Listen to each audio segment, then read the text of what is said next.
You can you can ask a question and any one of the panelists could answer.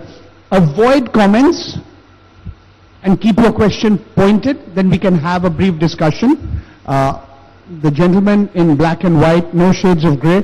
Yeah, please. It's to Mr. Sohail, who mentioned in passing about unification of the countries. May I request any of the Pakistani delegates to say a word on it and carry on unification? What are the thoughts about unification? The unification idea was mentioned in the context of how economy often dictates the dropping of war and, strident positions. I'm not for a moment suggesting that we reunite, although I would love to reunite with some of the women I've met there. Why not? As a country, we were one. We were divided by the Britishers by just drawing a line. Okay. All around. Munizia, would you like to say something? I just wanted to say very quickly, there was something that we were actually talking about before Mumbai attacks happened. The People's Party was very seriously looking at the SAFTA agreement. They wanted that to come through, and that is something that Benazir Bhutto spoke about before she was killed, that is something she will want to, see become into reality. So they were thinking along those lines before the Mumbai attacks happened, and I have been speaking to a lot of diplomats and the government, and they would still want some very strong economic ties between India and Pakistan. And just a few weeks ago, Hillary Clinton, the US Secretary of State, was in Pakistan, and she said at a panel, she said, there were lots of businessmen, the top businessmen of Pakistan who came to see her, and on the side they said, well, please encourage them to open trade ties with India. I want to ask a question to Ma'am Hashmi. I'm from Modern High School. You said that because you were not a politician, you did not have very valid solutions towards the beginning of your speech. But later on, you also said that you were working in the LSE, and we all know that how you're a very powerful activist. So do we all have to be politicians to have viable solutions? And because India is a democratic state, don't we all as citizens have the power to come up with solutions? Does it have to be only the politicians? Because all right. Yeah, I think Farooq ji made that very specific point that, all of us have to act. All right. A very good evening to all our panelists. My question is that as it was mentioned in the introductory speech, very often we confuse patriotism with mutual hatred. And similarly, it comes to this farce called religious education, where one religion is supposed to hate the other. How do you think can this be controlled at the grassroots level? Okay, thank you. I'll take one or two more questions. Yeah. Since at this rate we are not seen to be having any solutions, is it practical to employ Gandhian tactics? I mean, is it possible? I mean, just a question. Sonia Gandhian tactics? No. Sorry, I misunderstood you. Gandhi. All right, a different kind of Gandhian tactics. All right. Relevance of Mohandas Karamchand Gandhi. Yeah, I'll take one last question, and then what I'll do is I'll ask the panelists, each of them in reverse order, to make their closing comments, and they can answer and respond to your questions. And Mr. Mani Shankar Iyer will be happy to know that he'll have the last word. I have a question for Mani sir actually.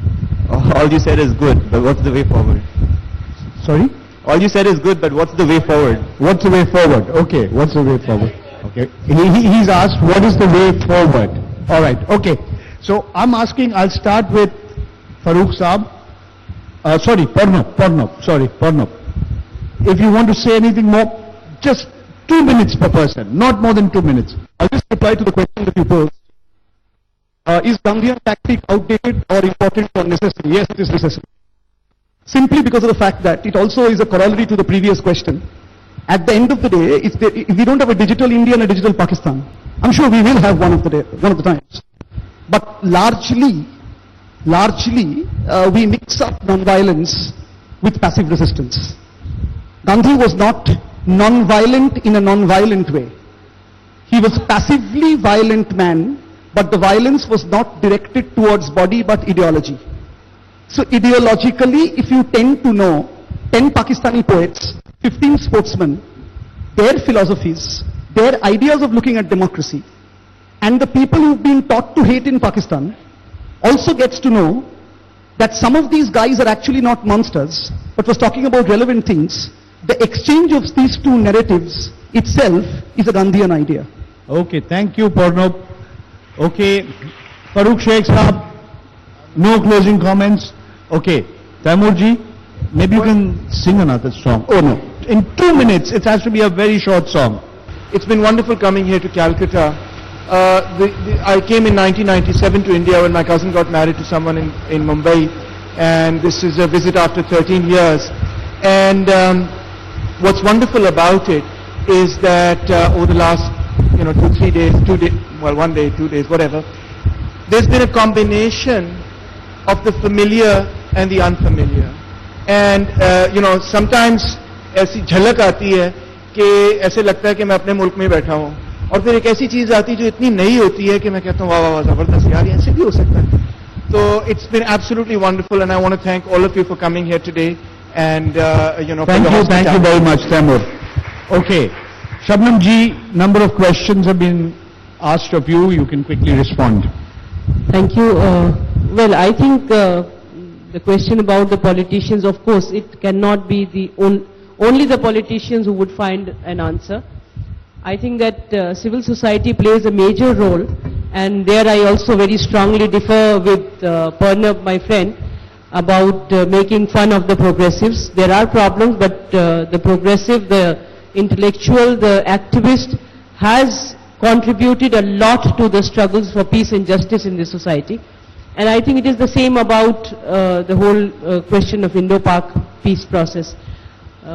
As Farooq Bhai was also saying, that civil society on this side and civil society on that side can make a lot of difference. As far as media is concerned, I very strongly feel that the space in the media is shrinking with every single day. There are very few magazines and newspapers available. I mean, on the alternate media, yes, there are spaces. Somebody spoke about the Facebook, and it is through the Facebook that I have literally hundreds of young Pakistani friends who are constantly chatting and talking about various things. Social networking is important, but I don't think that the internet only changes the situation on the ground. I think a lot more needs to be done on that account. But media is becoming problematic. It is very difficult to find spaces for serious things. Probably we are just left with the Helka and some of the Hindi outlooks and hard news, and now Kindle. Frankly, I didn't know much about Kindle, but I'm very happy that there is a magazine like Kindle which is talking about and writing about serious issues. Thank you. Thank you, Shabnam ji. I mean, I think maybe Kindle could have a separate seminar on the media itself. It's a huge subject. Maybe next year you can think of something like that. I'll ask Raza Rumi ji to comment, especially on that comment about who do we speak to. We can speak to you, we can speak to her, anybody else. Well, thanks. I think first I'd like to respond to the question on the internet and social media. I think in my own personal experience as a blogger over the last 5-6 years, I think the internet is a fabulous development in the sense that, especially in relation to the subcontinent where the Iron Curtain that I also mentioned has been demolished overnight. My own experience has been that I've found a lot of people I don't even know from India, various parts of India, and I'll probably never meet them in the south or deep south or in Andhra, but there's a chance to interact and there's a chance to know them and for them to know about what Pakistan is thinking. And I manage a very big website called the Pak Tea House, where it is a Pak Tea House, but the majority of visitors are from your country for some odd reason. And also a lot of NRIs are trolling there.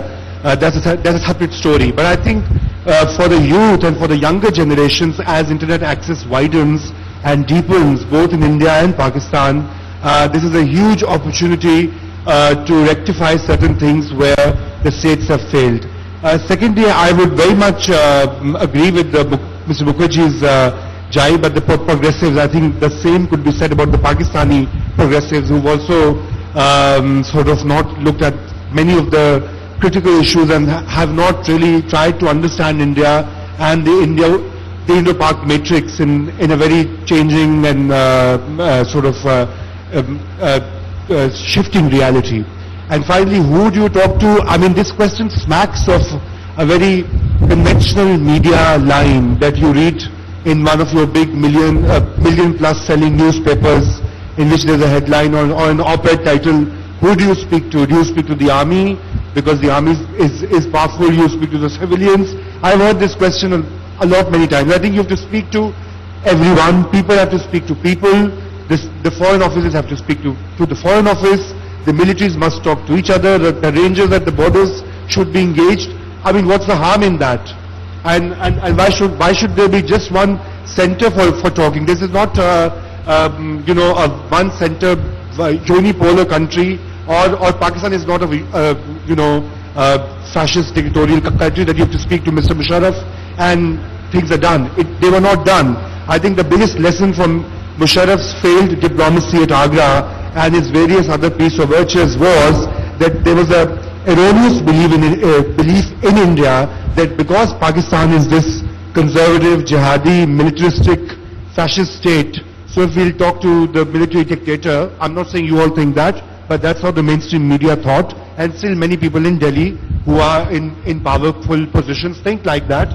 That you speak to Musharraf and things will be sorted out. Well, things don't work like that. Pakistan is also, as we have established, and it's known to many other people, that it is a very diverse country. There are democratic aspirations. The lawyers' movement was talked about. The yearning for democracy. Each time we have a military rule, there is a democratic struggle.